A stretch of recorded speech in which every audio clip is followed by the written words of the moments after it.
Yesterday in the august chamber of the Wisconsin State Senate, something not very august broke out.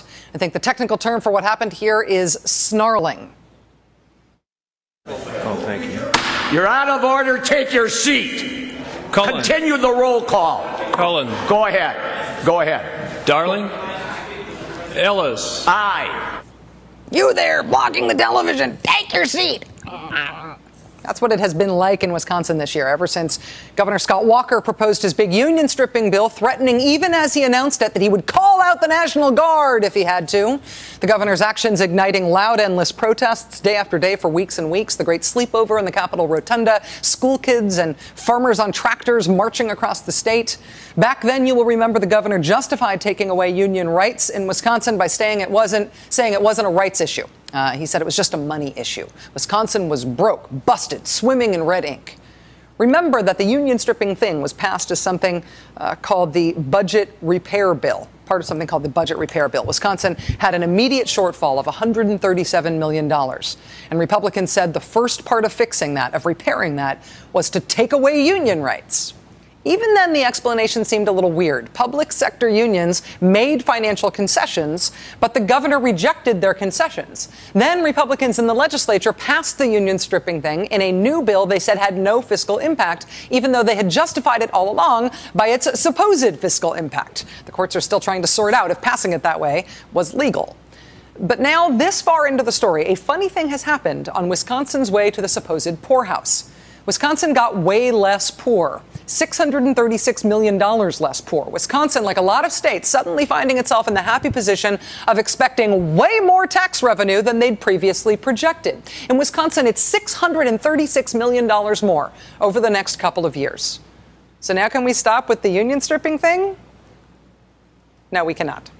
Republicans not only not scaling back on their response to the emergency that's no longer so dire, but racing forward with a new union stripping bill, this one specifically for cops and firefighters, changing jobs that used to be filled by civil service employees into jobs filled by whoever the governor wants to fill them, new unprecedented veto power for Governor Walker over state regulations.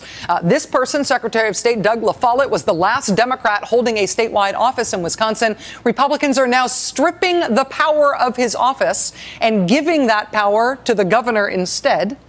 The committee stripping the powers of office from the last surviving Democratic state official in Wisconsin would not even accept his testimony as Secretary of State on what they were doing. They would not allow him to speak.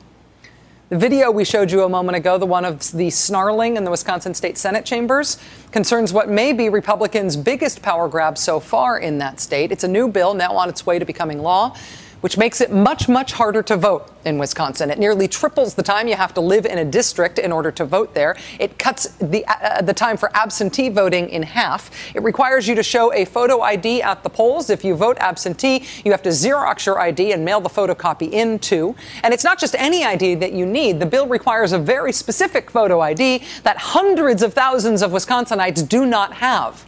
According to the Wisconsin legislature's nonpartisan fiscal bureau, 20% of people in Wisconsin don't have the kind of ID that will now be required to vote. That's what they were fighting about in the Wisconsin State Senate yesterday. A bill that makes it harder to vote. The new law would say, for example, that you can use a student ID in order to vote. Sounds like good news for the 180,000 students in the state's public university system, except for the fact that none of the IDs issued by any of Wisconsin's colleges and universities would qualify. None of them have the information on them that will be required in the new law.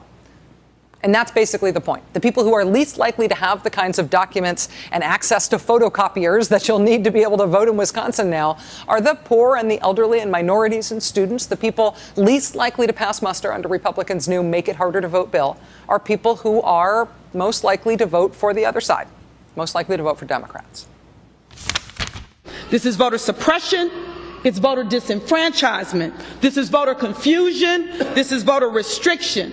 This is voter discouragement bill. That's what it is. Democratic State Senator Lena Taylor speaking yesterday in that speech, thanking Republicans for doing what they're doing, she said, in plain view, so the next generation could see it. This new bill to make it harder to vote in Wisconsin, which Governor Walker says he'll sign, the Milwaukee Journal Sentinel says it will cost the state $7 million to implement. Wisconsin investigations have repeatedly said the state has very little voter fraud, and the main kind of fraud there will not be solved by this bill because it's not addressed by this bill. Stripping union rights was never about the budget. It is a power grab. The state just found hundreds of millions of dollars in unexpected revenues, basically in the couch cushions. They responded with a bigger power grab. The Make It Harder to Vote bill is a make it harder for likely Democratic voters to vote bill. It is a make it harder for Democrats to get elected bill. It's not about the budget. It is not about voter fraud. It is a power grab. And in jamming it through yesterday, this is what it looks like. Republican Senate President Michael Ellis shut down the nation's longest-serving state legislator, Mr. Fred Risser, who was first elected in 1956. That's Fred Risser there. Watch this. You're out of order. Take your seat. Cullen. Continue the roll call. Cullen. Go ahead. Go ahead. Darling. Ellis. Aye. You're interrupting a roll call. No adjournment message can be made during a roll call. Read the book. Go ahead and finish.